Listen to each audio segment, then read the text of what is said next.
What's going on, guys? JHoyt back with you today. Welcome back to Call of Duty Modern Warfare. We got some more CDL playlist for you in the background, but of course it's that time of the month again where it's another CDL event preview. This time we have the Florida Mutineers homestand, and this one's going to be good, but of course there's 4 teams not at this event. So started off, the Chicago Huntsmen are not there, the Dallas Empire, the Los Angeles Guerrillas, and the Seattle Surge, all not at this event. So 2 big name teams, the Guerrillas and Seattle.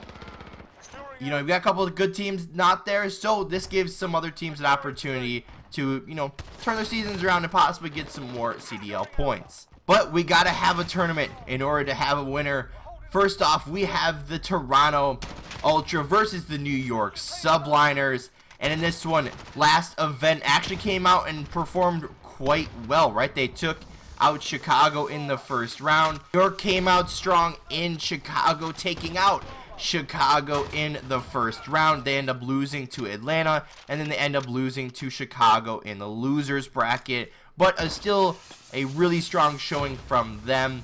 But as far as predictions go, this one, Toronto and New York, both bottom of the table teams for the CDL. This one could go either way, but in this one, I think I'm going to have the Subliners coming out in this one. It could go game 5. That's what I'm predicting. New York takes it in that game 5. The second matchup of Group A, Round 1, features the Florida Mutineers and the Minnesota Roker. Now this one, again, could be a very, very close matchup, as both these teams are in that top of the table fighting to get into that top 3. I think actually Florida is in that top 3 right now. But anyway, this one, I think this one's going to be close. A lot closer than people think.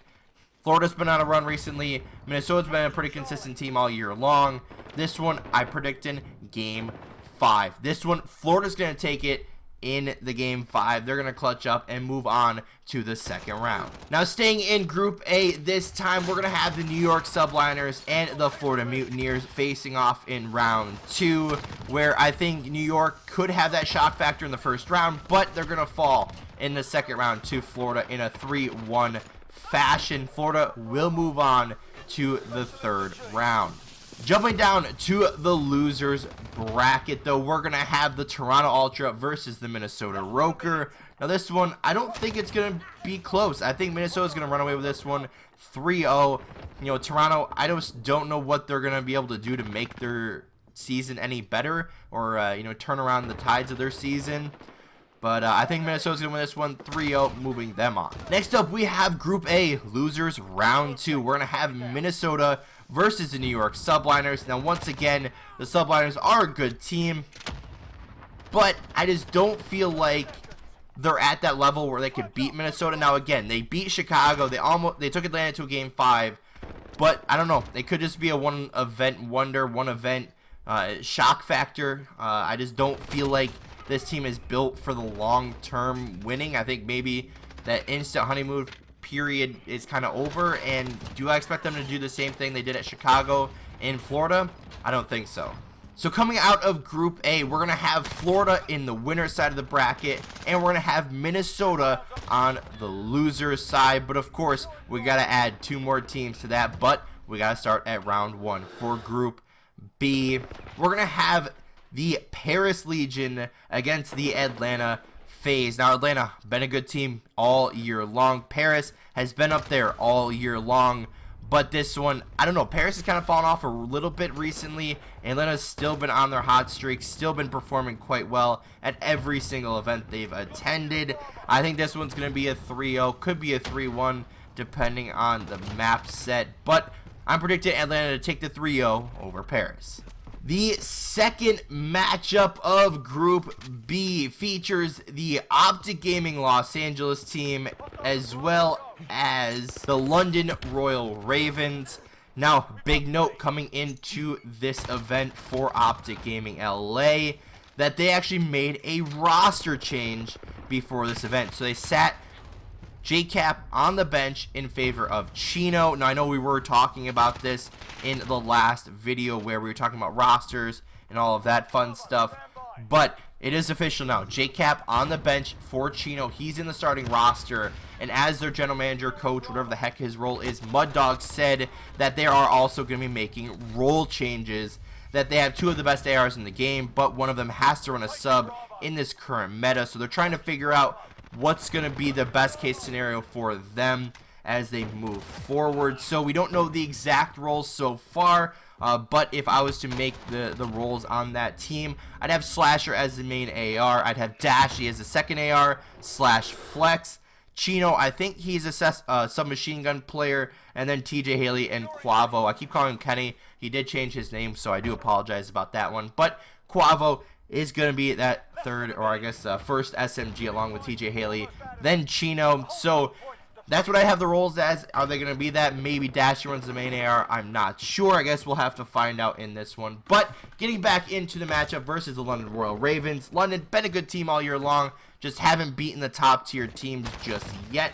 I think this is their opportunity to move up in the bracket versus a lower tier new team in Optic Gaming LA.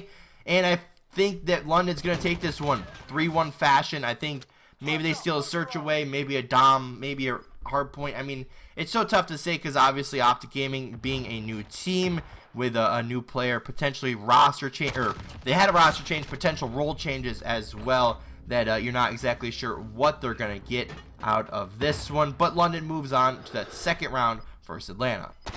In Group B, Round 2, we're going to have Atlanta versus London. Now, London, like I said, has been a good team all year long, just hasn't put it together perfect yet. But Atlanta, I think they're going to keep their hot streak going. They're just such a good team. It's so hard to stop them. I think this one could be a 3-0, but I'm going to predict it 3-1 again. You never know what's going to come out in this one, depending on the maps and modes that, could be going either way. But I think Atlanta will come out in this one 3-1, moving them on. But in order to get a second team, we got to jump through the losers bracket next. Group B, losers, round 1, we're going to have the Paris Legion against Optic Gaming LA. Now, once again, you still don't know what Optic's going to come out with. Maybe they come out with a brand new performance. Now, I definitely could see Optic upsetting this Paris team in the first round losers bracket. But do I think it's going to happen? I think probably not. I think they're not going to have the most success right away. I think this might be once we get used to it, once they get used to it, once they get the rosters and the roles and everything figured out, that they might have more success. But in this one, I'm going to pick Paris winning this one. Could go game 5, but we'll say game 4 just for this time. But to losers, round 2 for Group B, we're going to have the London Royal Ravens versus the Paris Legion, the Battle of Europe, if you will. This one probably will go game 5. Paris has been a good respawn team. London has been a pretty good team overall, but this one could be really close, could be a super strong event for both these teams. But we're going to have Paris coming out in this one in the game 5 fashion, moving Paris and Atlanta on to the next round. So now that we're down to 4 teams, we're going to have the Florida Mutineers as the winner's side of Group A. We're going to have Minnesota Roker as the loser's side of Group A. In Group B, we have Atlanta in the winner's side, and we're going to have Paris in the loser's side. Remember, they flop, so the winner of Group A faces off against the loser of Group B. The winner of Group B faces off against the losers of Group A. A little bit confusing, but if you're following along, you'll understand it. So in the next round, we'll have the Florida Mutineers facing off against the Paris Legion.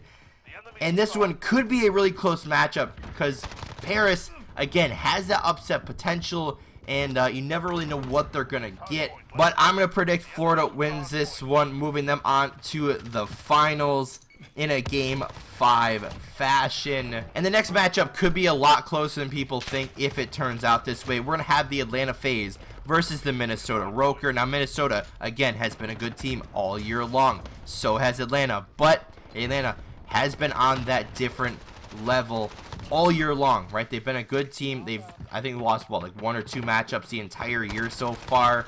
And this one could be close, but I still think Atlanta's going to come out strong in this one, moving them on in the game 4 to face off against Florida. Now, I'm not trying to make it sound biased that whatever homestand it is that their home team's going to be there, this one's going to be true, as the Florida Mutineers are going to rematch against the Atlanta FaZe in the grand finals. Both teams have been on the hot streak recently, but unfortunate for the Florida fans in the Florida event that I believe Atlanta will take this one. You know, I really wish Chicago and Dallas were there just so we could kind of see, you know, all the best teams there, but you know, that's just kind of the way that the CDL is working this year, that you know, we're not having that. But Atlanta, I think this one could be close. I could be game 5, but I'm gonna predict it game 4. Atlanta wins this one 3-1, making the second team to win multiple events this year. And this one could be, like I said, really, really good. I mean, a lot of close matchups it could be. You got some new role changes, new roster changes, and some of the top teams not there. So this could go either way. I mean, obviously, some of the matchups have really good upset potential. A lot of those lower tier teams could upset each other. Not really an upset if they're, I guess, all on the bottom. But a lot of teams that could surprise some people. Obviously, New York being that team in the last event. You know, could Toronto be that same thing? I don't know if they've swapped up the roster since then, but you know, this one could be a good event overall. Hopefully production, everything goes well. Hopefully it's a really close contested series all event long. But that's it for the preview for CDL Florida. And like I said, I hope it's a good one. I can't wait for the next event to see Chicago back in action, of course. But for now, guys, I'm going to wrap this one up here. If you did enjoy, hit that like button down below if you haven't already. Hit the subscribe button. And as always, guys, we'll see you next time.